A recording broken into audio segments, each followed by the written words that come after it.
Luego de ello, no te digan a Pablo y lea la historia de los hechos. Los cristianos viajaban por el mundo gentílico con más tranquilidad que por Jerusalén. Es más, cada vez que se hablaba de que un cristiano venía para Jerusalén, siga la historia, al final lo mataban. Porque Jerusalén era sinónimo de la tierra donde se mataban a los cristianos. O sea, los primeros años de la iglesia cristiana, Jerusalén era precisamente el cadalso donde morían los cristianos. Los romanos no tenían problemas con los cristianos, en lo absoluto, todo lo contrario. Pedro aconsejó en la carta de él, en primera de Pedro en el capítulo 3, oren por el emperador y sométase a él. Sométase a toda autoridad humana, porque toda autoridad humana proviene de Dios, y las que están por Dios han sido establecidas. Note bien que para Pedro, inclusive, la relación con Roma era buena, porque a fin de cuentas, los cristianos tuvieron que salir de Jerusalén y se internaron en Roma. De hecho, tan bueno era el ambiente con los romanos, que el cristianismo creció más en la gentilidad que en Jerusalén. El cristianismo no tenía problemas con Roma. Ahora, en el tiempo de Apocalipsis la historia cambia. En el tiempo de Apocalipsis, Roma es la nueva Babilonia, es la madre de las rameras. Eso en palabras finas. Está borracha con la sangre de los mártires. Y el anhelo de Juan, del escritor, está explícito. Su anhelo es que sea destruida. El anhelo en el Apocalipsis es que el imperio romano se haga pedazos y que Dios lo haga pedazos. Ahora, ¿por qué la diferencia? ¿Por qué en Pablo Roma tolera a los cristianos, en Pedro Roma tolera a los cristianos, y en Juan los cristianos son víctimas del imperio romano? Pues ahí es donde se encuentra el trasfondo histórico de Apocalipsis. Mire lo que sucedió. En Roma había un problema serio. Roma había conquistado muchas etnias, muchos pueblos. Por consiguiente, los pueblos que había conquistado tenían muchas costumbres religiosas. Cada pueblo tenía los dioses que se antojaba tener. Y desde luego, la Pax Romana estableció que la invasión del imperio era política, no era religiosa. Por lo tanto, cuando el imperio invadía un territorio, una ciudad, lo que invadía era lo político de esa ciudad. Lo religioso podía seguir, no había ningún problema. Claro.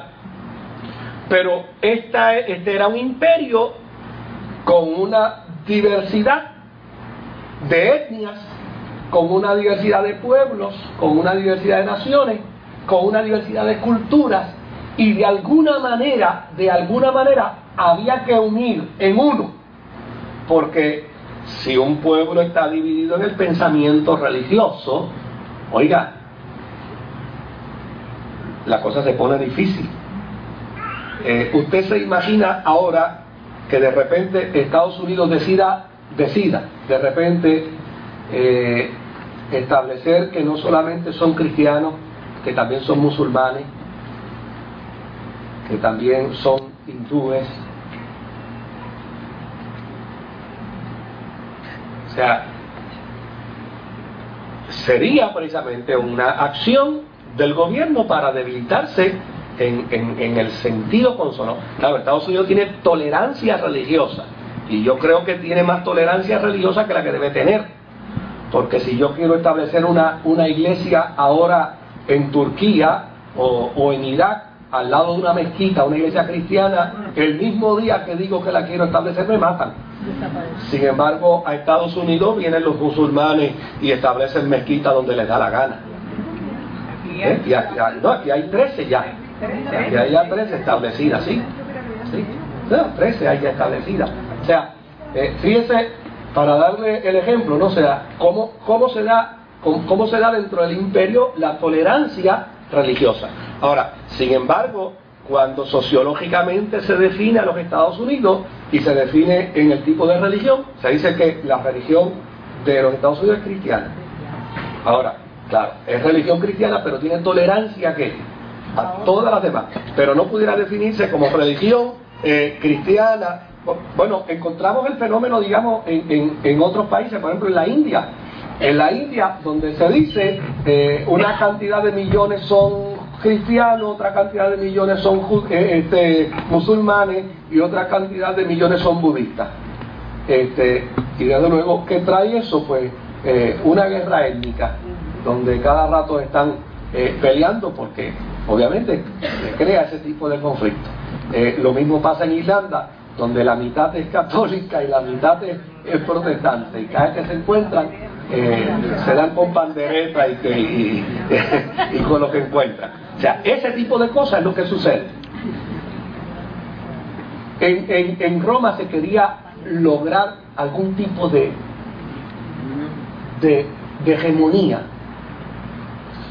con la tolerancia religiosa, pero con un norte cúltico en particular. Alguien se inventó la idea de que lo propio era dar culto al Imperio Romano. De hecho, en el año 165 a.C., ya en Esmirna había un templo dedicado a Roma. Existía ya un templo dedicado a Roma. Alguien pensó, aquí lo que hace falta entonces es, le permitimos a todo el mundo tener la religión que quiera, pero vamos a crear una religión oficial. La religión oficial va a ser la religión del imperio. El espíritu del imperio será la religión oficial. ¿Cuál es el espíritu de ese imperio? Pues el espíritu del imperio es Roma. Pues la religión oficial va a ser Roma. Y desde luego, hubo emperadores que lo aceptaron y hubo emperadores que no lo aceptaron. No fue un proceso cúltico, oiga bien, no fue un proceso cúltico que se produjo, digamos, orquestado. No, fue un proceso cúltico que se dio a manera del pueblo. La gente idolatra, la gente erige dioses, ídolos, y los sube y los baja a su antojo. De hecho, todavía el día de hoy sucede, cuando yo veo a algunos artistas que dicen el ídolo de tal, digo, mira, ¿cómo es? O sea, ese concepto, ¿no?, de las comunicaciones tiene esa habilidad de convertir a alguien en diablo y de convertir a alguien en ídolo. Eso es una habilidad de las comunicaciones y una facultad que las comunicaciones tienen.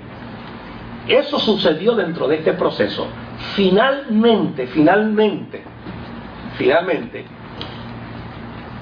a la gente se le hacía más fácil tener